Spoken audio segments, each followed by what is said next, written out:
Hello guys, आज हम solve करेंगे अध्याय 3 एक चर का द्विघात समीकरण प्रश्नावली 3 पार्ट तीसरा है। आज हम इस प्रश्नावली को खत्म कर देंगे। ठीक है, लास्ट पार्ट है। चलिए, तो फर्स्ट क्वेश्चन हमारा क्या है? 8वां। क्या बोला है? एक आयताकार पार्क का क्षेत्रफल 100 वर्ग मीटर है। पार्क की लंबाई उसकी चौड़ाई से 15 मीटर अधिक है। पार्क की लंबाई चौड़ाई से 15 मीटर अधिक है। पार्क के चारों ओर तार की जाली का घेरा लगवाया जाना है।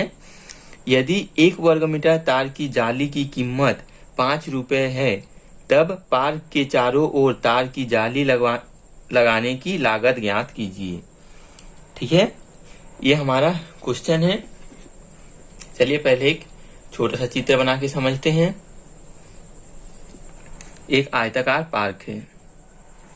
ये हमारा एक आयताकार पार्क है।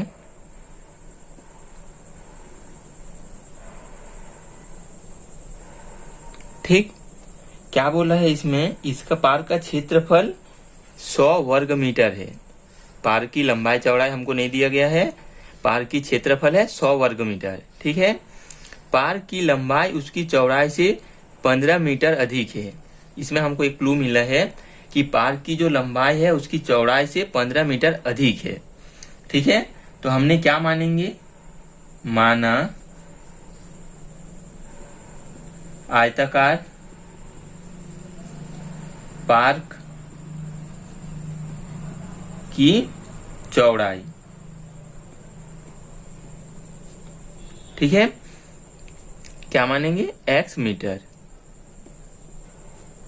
ठीक, हमको क्या ज्ञात करने बोला है कि पार्क के चारों ओर तार की जाली लगाने की लागत ज्ञात कीजिए। उसकी चारों ओर, इस चारों ओर अगर उस जाली को लगाना है, उसकी लागत ज्ञात करना है और कीमत 5 रुपये प्रति वर्ग मीटर के हिसाब से दिया हुआ है। तो इसके लिए हमको चौड़ाई और लंबाई दोनों ज्ञात करना पड़ेगा और जिससे हम परिमाप निकालेंगे तो हमको उस लागत को ज्ञात कर सकते हैं। और परिमाप निकालने के लिए लंबाई और चौड़ाई ज्ञात करना जरूरी है। तो इससे सबसे पहले हम लंबाई और चौड़ाई ज्ञात करते हैं। तो चौड़ाई हमारा कितना है? x वर्ग मीटर। प्रश्नानुसार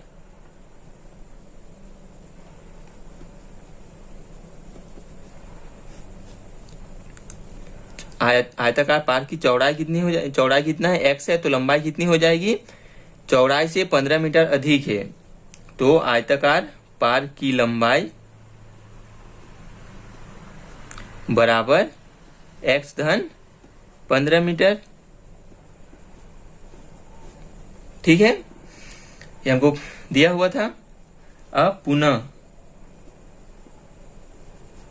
प्रश्नानुसार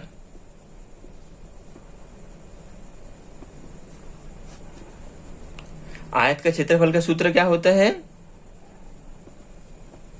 क्षेत्रफल बराबर लंबाई गुणित चौड़ाई। ठीक है, इस आयत का क्षेत्रफल कितना दिया हुआ है? 100 वर्ग मीटर और लंबाई कितनी है? x + 15 गुना चौड़ाई x। ठीक है, इसको हम सॉल्व करते हैं। सॉल्व करेंगे तो कितना आएगा? 100 बराबर x² धन 15x। ठीक है, 100 को उधर ले जाएंगे तो 0 बराबर x² धन 15x ऋण 100 हो जाएगा। अब इसको हम इस प्रकार लिखेंगे, x² धन 15x ऋण 100 बराबर 0। अब इसको हम पूर्ण वर्ग कोई भी विधि से सॉल्व कर लेंगे। चलिए गुणनखंड विधि से सॉल्व कर लेते हैं। 100 का ऐसी गुणनखंड निकालना है जिसको घटाने से हमको 15 प्राप्त हो। तो कैसे लेंगे? 20 पंचे 100 होता है। 20 गुना 5 बराबर 100 और इसको हम घटाएंगे तो 15 आएगा। तो हमारा जो गुणनखंड बनेगा x² धन 20 ऋण 15 x ऋण 100 बराबर 0। x² धन 20x ऋण 5x ऋण 100 बराबर 0। इसके बाद x को कॉमन लेंगे तो x धन 20 ऋण 5 को कॉमन लेंगे तो x धन 20 बराबर 0। इसमें से माइनस को कॉमन लिए है इसलिए यहाँ पर प्लस हो गया। तो x धन 20 और दूसरी कोष्टक में क्या हो जाएगा, x ऋण 5 बराबर 0। यहाँ से हम x का मान निकालेंगे तो क्या आएगा, x धन 20 बराबर 0, x ऋण 5 बराबर 0। तो x बराबर हो जाएगा -20 और दूसरा x का मान क्या हो जाएगा, 5। अब आप देखिए हमने x किसको माना था, आयताकार पार्क की चौड़ाई जो था वो x था, और हमारा x का जो मान आया है, दो मान आया है, -20 और 5। तो हमारा जो -20 है, कोई भी आयताकार कोई भी चीज की लंबाई जो लेते हैं, लंबाई या चौड़ाई, चौड़ाई भी एक प्रकार से जो लंबाई ही है, तो वो जो मान होता है वो माइनस में नहीं हो सकता, क्योंकि माइनस में होगा तो उसका कुछ अस्तित्व ही नहीं होगा। तो इसलिए हम इसको नहीं लेंगे, पॉजिटिव वाले को लेंगे। तो आयताकार पार्क की चौड़ाई हमको कितना प्राप्त हुआ, 5। ये हमारा चौड़ाई है तो ये आया 5 मीटर। ठीक है, अब हम लंबाई ज्ञात करते हैं। लंबाई हम क्या माने थे, x + 15, जो कि क्वेश्चन में दिया हुआ है, माने नहीं है। तो आयत का चौड़ाई इसी में निकाल लेते हैं, आप लिख के निकाल लीजिएगा। लंबाई जो है x + 15 है, तो 5 + 15 बराबर 20 मीटर। ठीक है, ये आ गया हमारा लंबाई। अब हमको आगे क्वेश्चन में क्या बोला है, पार्क के चारों ओर तार की जाली का घेरा लगवाया जाना है। यदि 1 वर्ग मीटर तार की जाली की कीमत 5 रुपए है, तब पार्क के चारों ओर तार की जाली की लगाने की लागत ज्ञात करना है। तो हम पहले परिमाप निकाल लेते हैं। कोई भी आकृति हो, इसमें जैसे आयत दिया हुआ है, इसमें तार की जाली अगर लगाना है, चारों ओर बोला है, तो इसका चारों ओर यही होगा, ये वाला भाग। तो इसमें अगर जाली लगाना है तो हमको क्या निकालना पड़ेगा, आयत की परिमाप। ये हमारा आयत की परिमाप है, तो हम लंबाई और चौड़ाई से परिमाप निकालेंगे, और जो परिमाप आएगा उसको प्रति वर्ग मीटर कितना बोला है, 5 रुपए प्रति मीटर। 5 रुपए खर्चा होता है 1 मीटर का। तो हमारा जो परिमाप आएगा उसको 5 से गुना कर देंगे, तो हमारा कितना लागत लगेगा इसको चारों ओर जाली लगाने में, वो आ जाएगा। तो चलिए हम निकाल लिए हैं। लंबाई कितना आया, लंबाई बराबर 20 मीटर। ठीक है, और चौड़ाई बराबर 5 मीटर। ठीक है, तो हमको अब क्या निकालना है, परिमाप। आयत का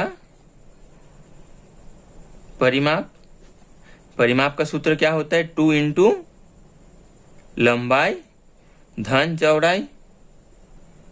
ठीक है, कैसे आता है, देखिए यहां से यहां तक एक लंबाई है, ये दूसरी लंबाई है, तो लंबाई धन ये 2 चौड़ाई है, तो इसको लंबाई धन चौड़ाई करके 2 लंबाई और 2 चौड़ाई आएगा, तो उसको हम 2 को कॉमन लेंगे तो लंबाई धन चौड़ाई आएगा। ठीक है, आप इसको एक एक करके भी जोड़ सकते हो।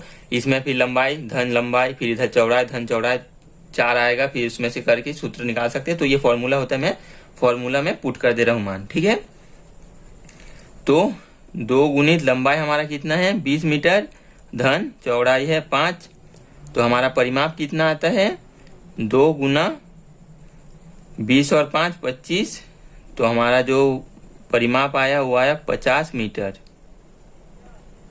ठीक है, अब 1 मीटर की कीमत जाली की देखिए, यदि 1 वर्ग मीटर तार की जाली की कीमत 5 रुपए है, तब पार्क के चारों ओर तार की जाली लगाने की लागत कितनी होगी।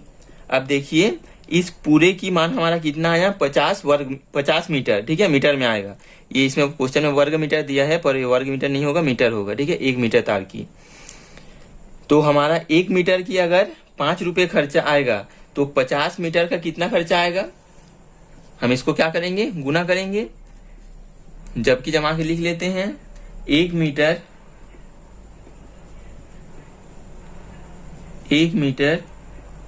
तार की जाली की कीमत कितना है, 5 रुपए। ठीक है, मैंने वीडियो को थोड़ा पुश करके लिख लिया है। 1 मीटर तार की जाली की कीमत 5 रुपए है, तो 50 मीटर तार की जाली की कीमत कितना हो जाएगा, 50 गुणित 5 बराबर 250 रुपए। ठीक है, ये हमारा 50 वर्ग मीटर हमारा परिमाप आया था और उससे हम 5 को गुना कर दिए तो 250 आया। तो हमारा उत्तर क्या हो जाएगा, अतः पार्क के चारों ओर तार की जाली लगाने की लागत 250 रुपए होगी। ठीक है, बढ़ते हैं नेक्स्ट क्वेश्चन में। नेक्स्ट क्वेश्चन है हमारा 9वां। एक व्यक्ति और उसके पुत्र की वर्तमान आयु का योग 45 वर्ष है।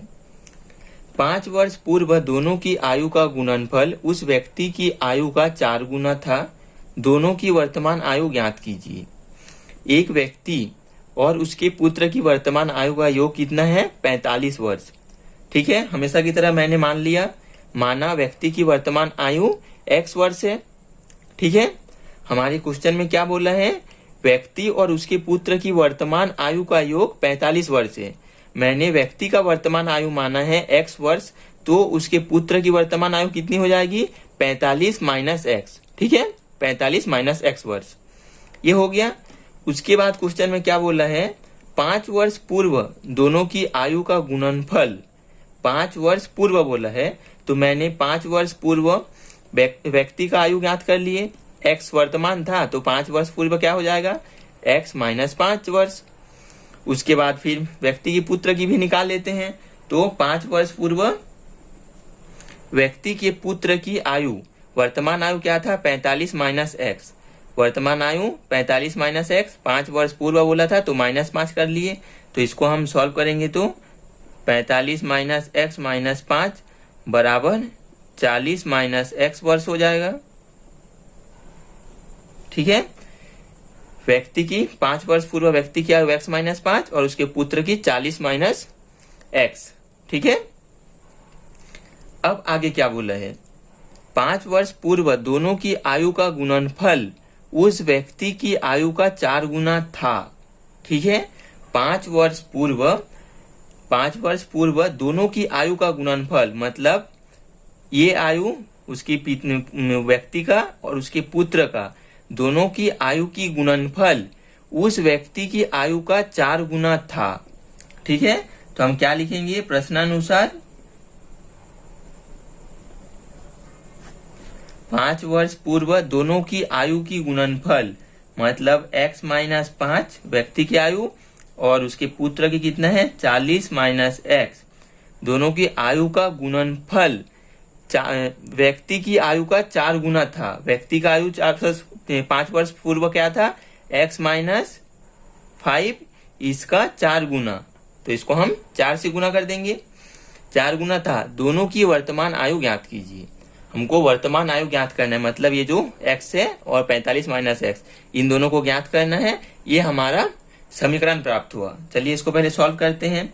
गुना करेंगे तो क्या हो जाएगा, 40x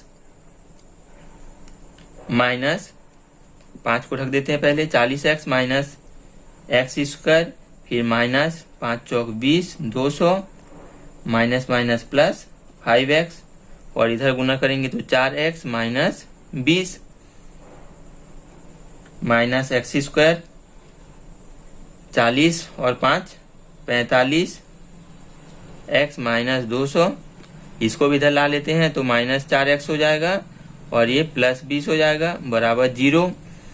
फिर माइनस x स्क्वायर, 45x में से 4x माइनस हो जाएगा तो क्या हो जाएगा, प्लस 41x, ये माइनस है प्लस है तो माइनस 180 हो जाएगा बराबर 0। अब आगे क्या करना है, माइनस को कॉमन निकाल के उधर भेज देते हैं, तो x स्क्वायर माइनस 41x धन 180 बराबर 0। ये मिल गया हमको समीकरण। अब हम इसको सॉल्व करेंगे तो 1 से 180 को गुना करेंगे तो 180 प्राप्त होगा, धनात्मक होगा, तो हमको ऐसा गुणनखंड देखना है जिससे जोड़ने से 40 प्राप्त हो। ठीक है, तो 180 का हम लसा निकाल लेते हैं साइड में। 2 से करेंगे तो 90, फिर 2 से करेंगे तो 45, 3 से करेंगे तो 3 एकम 3, 3 पंचे 15, 3 पंचे 15। तो हमको क्या प्राप्त हुआ? 2 गुना 2 गुना 3 गुना 3 गुना 5। अब देखिए हम इस 3 को लेते हैं, इस 2 को लेते हैं, तो 3 दूनी 6 दूनी 12 गुणित 5 तिया 15, जोड़ने से हमको 41 आना चाहिए। तो 15, 5 और 2 7 नहीं आएगा। अब हम क्या करते हैं, इन दोनों को लेते हैं, इन तीनों को लेते हैं। तो 2 दूनी 4 गुना 3 तिया 9 5 रंग 45, फिर भी जोड़ेंगे तो नहीं आएगा। तो अब हम लेते हैं, इन 4 को लेते हैं और 5 को अकेला लेते हैं। तो 3 तिया 9 दूनी 18 18 दूनी 36, तो 36 गुणित 5, जोड़ेंगे तो 41 आ जाएगा। चलिए इसी को लेते हैं। एक्स स्क्वायर माइनस 36 धन 5 एक्स धन 180 बराबर 0। एक्स स्क्वायर ऋण 36 एक्स ऋण 5 एक्स धन 180 बराबर 0। एक्स को कॉमन निकालेंगे तो एक्स माइनस 36 माइनस 5 को कॉमन निकालेंगे तो एक्स माइनस 36 ही आएगा। आप करके देख लीजिएगा। बराबर 0 एक्स माइनस 36 और इधर आएगा एक्स माइनस 5 बराबर 0। तो एक्स का हमको 2 मान प्राप्त होंगे, एक्स माइनस 36 बराबर 0 और एक्स माइनस 5 बराबर 0। तो एक्स बराबर 36 और एक्स बराबर 5। ठीक है। तो आप देखिए हमने एक्स किसको माना था? माना व्यक्ति की वर्तमान आयु एक्स वर्ष है। ठीक है, व्यक्ति की आयु एक्स वर्ष है और पुत्र की आयु कितना है? 45 माइनस एक्स। अगर हम एक्स बराबर 36 लेते हैं तो ये पिता की आयु हो गया। पिता की आयु माने थे व्यक्ति की आयु एक्स वर्ष। ये देखिए व्यक्ति की आयु एक्स वर्ष माने थे, तो हमारा जो 36 है वो किसकी आयु हो गया? पिता की आयु। ठीक है, और पुत्र की आयु कितना हो जाएगा? 45 माइनस एक्स। 45 माइनस एक्स मतलब 36 है एक्स का मान, तो घटाएंगे तो कितना प्राप्त होगा? 4 और 5 9। ठीक है, और अगर पिता की आयु 5 वर्ष लेंगे तो पुत्र की आयु कितना प्राप्त होंगे? 45 माइनस 5 बराबर 40। पुत्र की आयु ज्यादा प्राप्त हो रहे तो हम इसको नहीं लेंगे, ये हमारा नहीं होगा। हमारा हम लेंगे किसको? इसको, क्योंकि पिता का आयु हमेशा बड़ा होता है, पुत्र की आयु नहीं। इसमें पुत्र की आयु ज्यादा हो रहा, पिता की आयु कम हो रहा, तो हम इसको नहीं लेंगे। ठीक है, तो हमारा पिता की आयु कितना प्राप्त हुआ? 36। पिता की वर्तमान आयु कितना प्राप्त हुआ? 36 वर्ष। ठीक है, और पुत्र की 9 वर्ष। ठीक है, ये दोनों हुआ हमारा आंसर। आप एक बार फिर भी शब्दों के साथ इस लास्ट में आंसर में लिख लीजिएगा, मैं नहीं लिख रहा हूं। ठीक है, 36 वर्ष और 9 वर्ष पिता और पुत्र की आयु। वर्तमान आयु पूछा था, यही आया हमारा आंसर। ठीक है, चलिए बढ़ते हैं नेक्स्ट क्वेश्चन में। नेक्स्ट है हमारा 10वां क्वेश्चन। क्या बोला है? नीलमणि की 5 वर्ष पूर्व की आयु तथा 8 वर्ष पूर्व की आयु का गुणनफल 40 है। नीलमणि की वर्तमान आयु ज्ञात कीजिए। ठीक है, 2 चीज दिया हुआ है, 5 वर्ष पूर्व की आयु और 8 वर्ष पूर्व की आयु। ठीक है, इन दोनों आयु की गुणनफल 40 है, तो हमको नीलमणि की वर्तमान आयु ज्ञात करना है। तो हमने हमेशा की तरह कुछ भी दिया रहे हम मानेंगे तो वर्तमान आयु हुई, और पूछा भी गया है वर्तमान आयु, तो माना नीलमणि की वर्तमान आयु एक्स वर्ष है। ठीक, अब क्या बोला है? 5 वर्ष पूर्व की आयु, तो हमने निकाल लिए 5 वर्ष पूर्व की नीलमणि, 5 वर्ष पूर्व नीलमणि की आयु x माइनस 5 वर्ष, वर्तमान x है, तो 5 वर्ष पूर्व क्या होगा? x माइनस 5 वर्ष।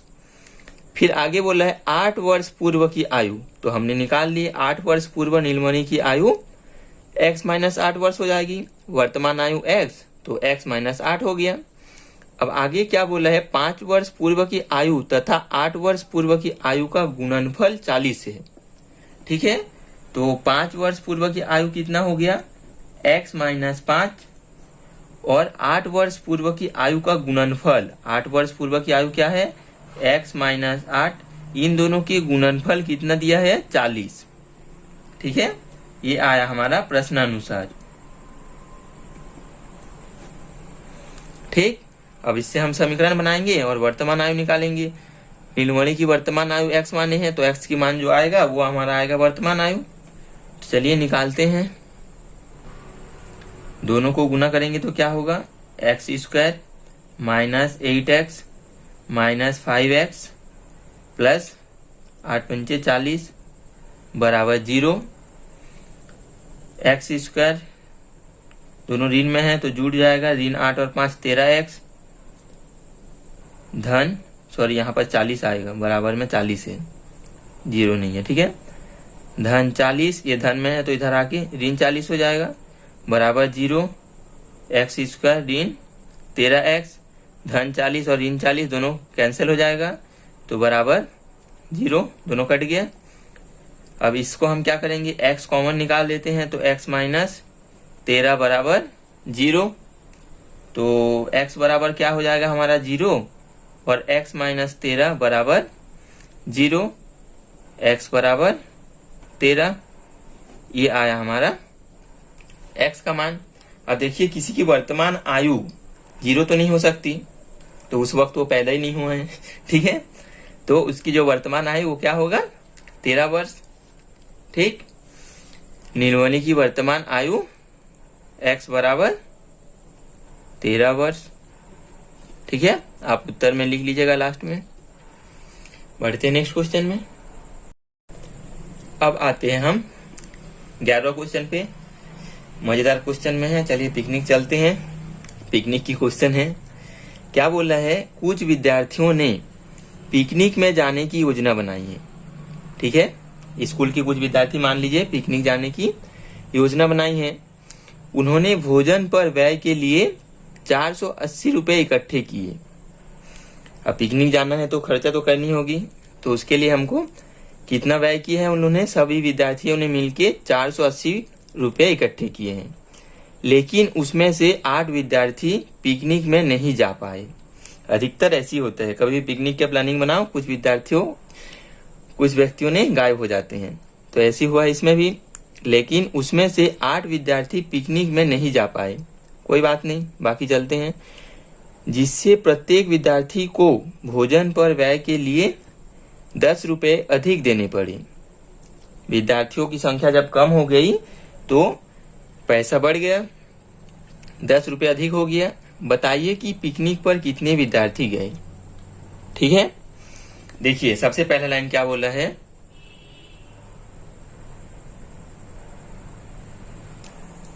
अब हम क्वेश्चन को थोड़ा सीरियसली लेते हैं। कुछ विद्यार्थियों ने पिकनिक जाने की योजना बनाई, ठीक है। और हमको क्वेश्चन में क्या पूछा है, बताइए कि पिकनिक पर कितने विद्यार्थी गए। तो हम लोग क्या मानेंगे, सबसे पहले मानते हैं माना। देखिए इसमें 2 कंडीशन आ रहे हैं। कुछ विद्यार्थी ने पिकनिक जाने की योजना बनाई है, उन्होंने भोजन पर व्यय के लिए 480 रुपए इकट्ठे किए, लेकिन उसमें से 8 विद्यार्थी पिकनिक में नहीं जा पाए, ठीक है। तो सबसे पहले हम क्या मानेंगे, माना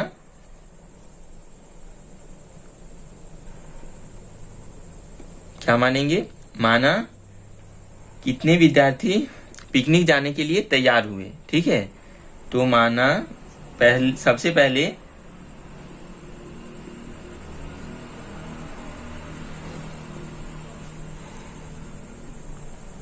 विद्यार्थी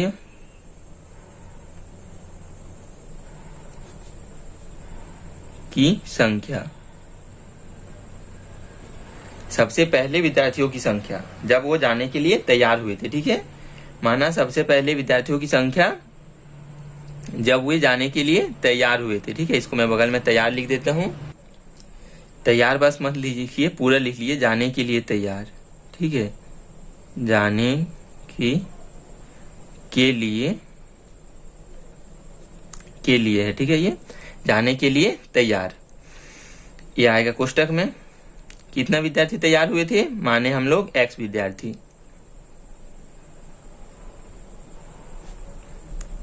ठीक है।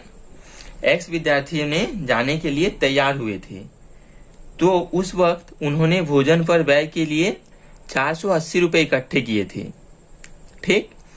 अब हम निकालते हैं उस वक्त जब x विद्यार्थी जाने के लिए तैयार हुए थे तो प्रत्येक विद्यार्थियों ने कितने रुपए दिए थे, ठीक है।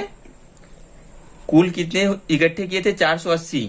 तो हमने निकालेंगे तो प्रत्येक विद्यार्थी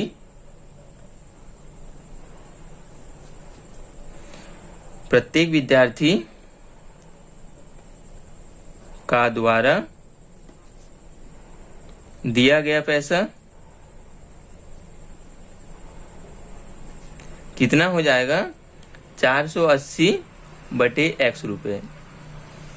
क्योंकि x विद्यार्थियों ने दिए थे, 480 रुपए इकट्ठे हुआ था तब, तो एक विद्यार्थी कितना दिया था? 480 बटे x। ठीक, अब आगे क्या बोला है? लेकिन उसमें से 8 विद्यार्थी पिकनिक नहीं जा पाए। अब आते हैं हम दूसरे कंडीशन पे, जब वो लोग पिकनिक गए, ठीक है, नहीं जा पाए बोल रहे हैं, तो उस वक्त दूसरी स्थिति में हम देखेंगे विद्यार्थी की संख्या।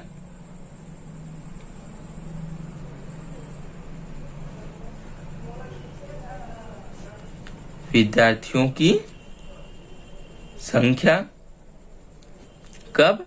जब वो पिकनिक गए, ठीक है, पिकनिक गए तब की बात कर रहे हैं। तो 8 विद्यार्थी तो नहीं जा पाए थे, तो हम कितने लेंगे? x विद्यार्थी पहले टोटल कलेक्ट किए थे पैसे, उसमें से 8 लोग नहीं जा पाए। इतने विद्यार्थी हुए फिर जो गए थे पिकनिक पे। ठीक, अब देखिए जो उनका खाने के लिए पैसा था, वो तो हर चीज काम ऑर्डर हो चुका था, तो खर्चा तो उतना ही लगेगा, वो तो कम नहीं होगा क्योंकि सब सामान तो मंगवा लिए थे, ठीक है, तो पैसा उनको देना ही पड़ेगा उतना। पर 8 विद्यार्थी जो नहीं गए थे वो तो पैसा नहीं देंगे भाई। तो हम अब निकालेंगे जब वो विद्यार्थी पिकनिक पर गए तब उस वक्त प्रत्येक विद्यार्थी कितना पैसा दिए। ठीक है, इस स्थिति में प्रत्येक विद्यार्थी कितना पैसा देंगे? प्रत्येक विद्यार्थी द्वारा दिया गया पैसा, ठीक है, कब? जब पिकनिक गए उस वक्त। 480 ये तो कम नहीं होगा, खर्चा तो हो चुका था। अब इतने लोग गए थे, x माइनस 8 लोग, ठीक है, जो 8 लोग नहीं गए वो तो पैसा देंगे नहीं, तो इतना रुपए हुआ। एक व्यक्ति जो दिया था 480 बटे x माइनस 8 रुपए। ठीक, अब इसके आगे क्या बोला है? जिससे प्रत्येक व्यक्ति का भोजन पर व्यय के लिए 10 रुपए अधिक देने पड़े। क्या बोला है? जब 8 विद्यार्थी पिकनिक में नहीं जा पाए, उस वक्त जब 8 विद्यार्थी पिकनिक पर नहीं जा पाए, उस वक्त विद्यार्थी को भोजन पर व्यय के लिए 10 रुपए अधिक देने पड़े। ठीक है, सबसे पहले प्रत्येक विद्यार्थी कितने रुपए दे रहे थे? 480 रुपए, ठीक है, ये पहले दे रहे थे। पर जब 8 विद्यार्थी नहीं जा पाए तब उनका क्या हुआ? 10 रुपए अधिक देने पड़े। तो हम इसमें 10 ऐड कर देंगे। जब वो लोग नहीं गए तो 10 रुपए अधिक देने पड़े। तो बताइए पिकनिक पर कितने विद्यार्थी गए?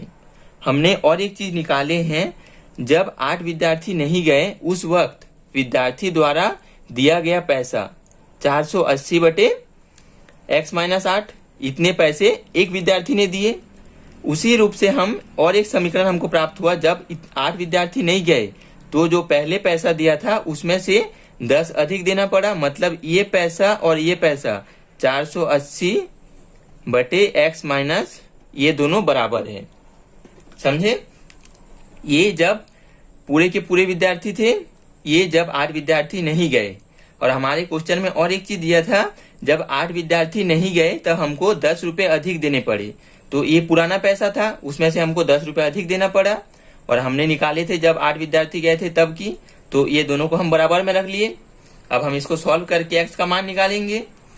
अब देखिए इसको सॉल्व करेंगे तो क्या होगा? 480 धन 10x बटे x बराबर 480 बटे x माइनस 8।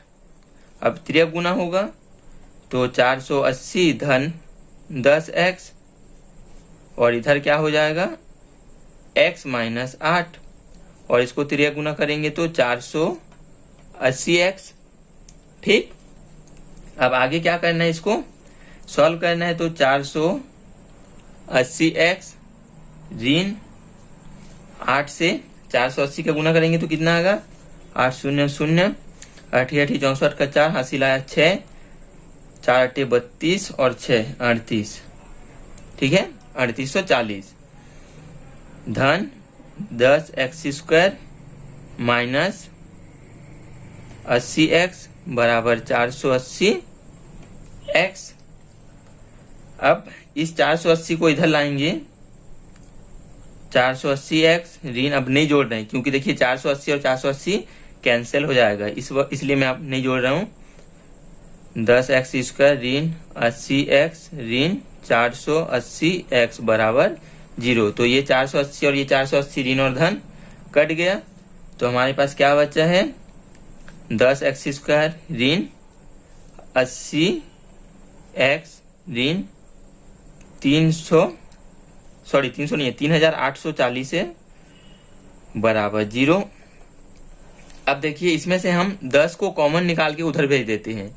अब 10 जब गुना में कॉमन निकलेगा इधर जाके भाग हो जाएगा तो 0 ही होगा। 0 भागित कोई भी संख्या हो 0 प्राप्त होगा। तो 10 को कॉमन निकालेंगे तो क्या होगा x² ऋण 8x ऋण 384 बराबर 0। 10 को कॉमन निकाल के उधर भेज दिए हैं। अब हम इसको सॉल्व करके x का मान निकालेंगे। तो माइनस में है एक के साथ 384 का गुना करेंगे तो माइनस 384 होगा। तो हमको ऐसी दो गुणनखंड निकालना है जिसको घटाने से 8 प्राप्त हो। तो हम सबसे पहले 384 का लॉस देख लेते हैं।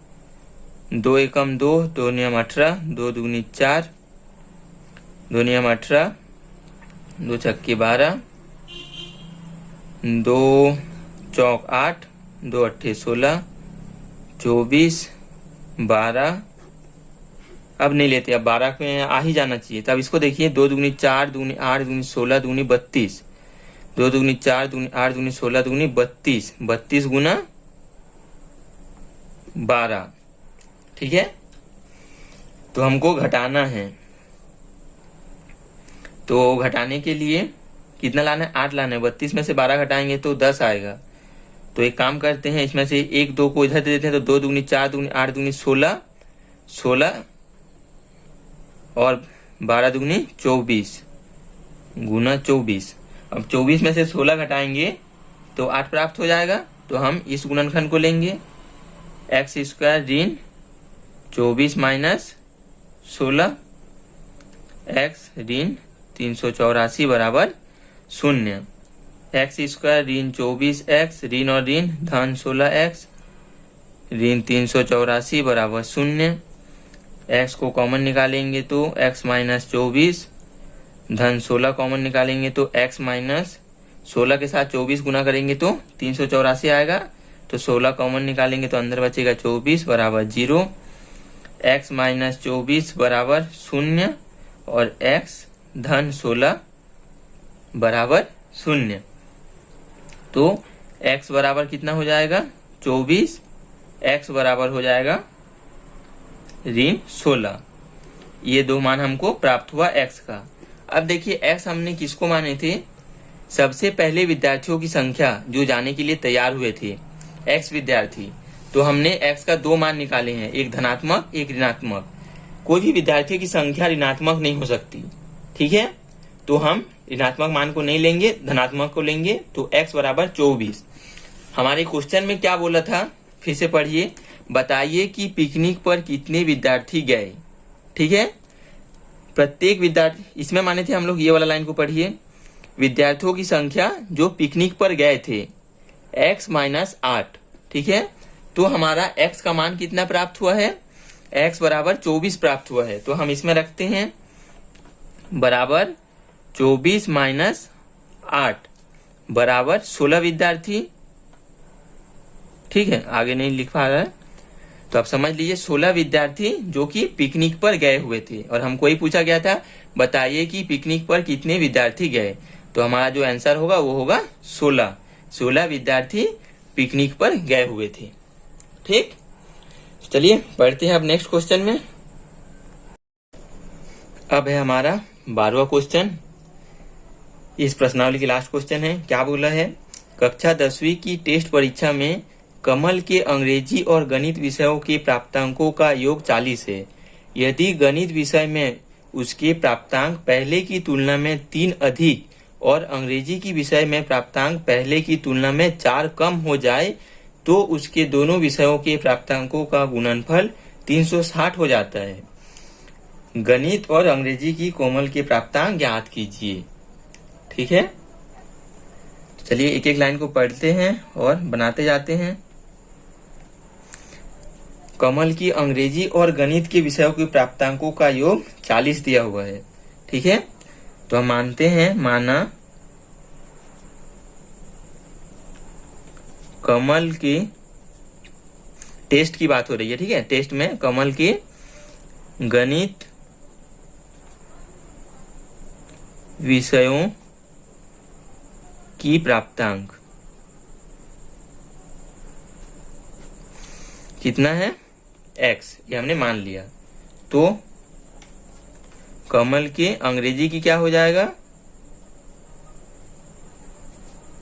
अंग्रेजी विषयों की प्राप्तांक दोनों की योग बोला है 40 है, तो अगर गणित का x है तो अंग्रेजी का कितना हो जाएगा, 40 माइनस x। सीधी सी बात है। ठीक, अब आगे देखिए, आगे क्या बोला है, पहले की, अब नेक्स्ट बार और एक बार टेस्ट हो रहा है। ठीक है, यदि गणित विषय में उसके प्राप्तांक पहले की तुलना में 3 अधिक, पहले हमारा कितना था, गणित में x था, उसमें 3 अधिक, तो x धन 3 हो जाएगा। ठीक, अब उसके बाद क्या बोला है, अंग्रेजी के विषय में प्राप्तांक पहले की तुलना में 4 कम, पहले कितना था 40 माइनस x, इसमें से भी 4 कम हो गया।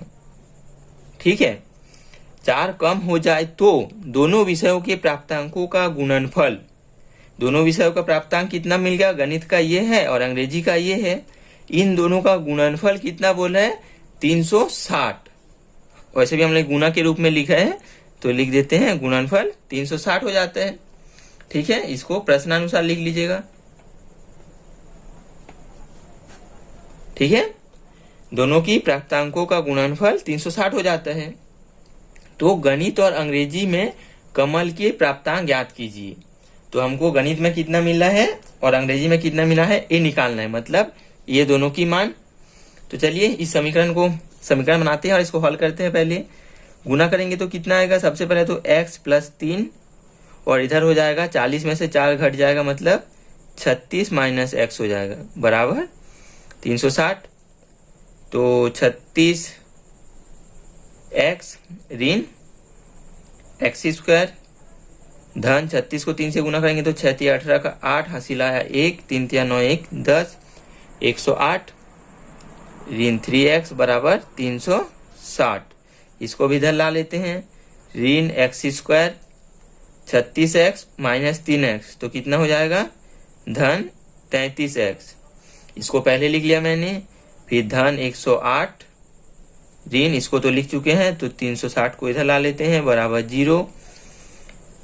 अब माइनस एक्स स्क्वायर धन 33x, इन दोनों को घटाएंगे तो कितना आएगा, 2, 1 नीचे आएगा तो 1 5, 252, वो भी ऋण में, कि ऋणात्मक बड़ा है। ठीक, अब आगे क्या होगा, माइनस को कॉमन निकाल के उधर भेज देते हैं, तो एक्स स्क्वायर ऋण 33x धन 252 बराबर 0। ये भी धनात्मक है, ये भी धनात्मक है, एक के साथ गुना करेंगे तो 252 ही आएगा। तो इसका ऐसी गुणनखंड हमको ढूंढना है जिसको जोड़ने से 33 प्राप्त हो।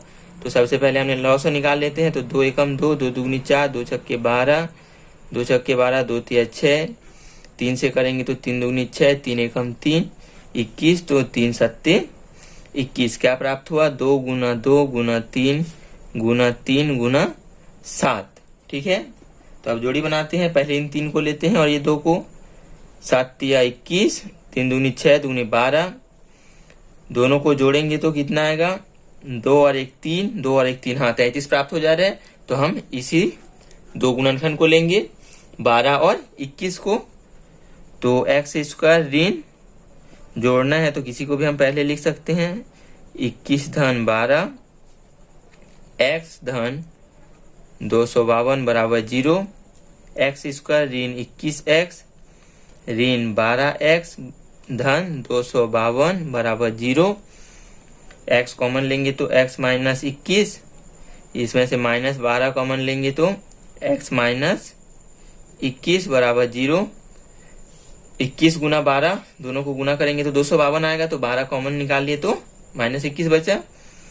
अब x माइनस 21 बराबर 0 और एक हो जाएगा x माइनस 12 बराबर 0।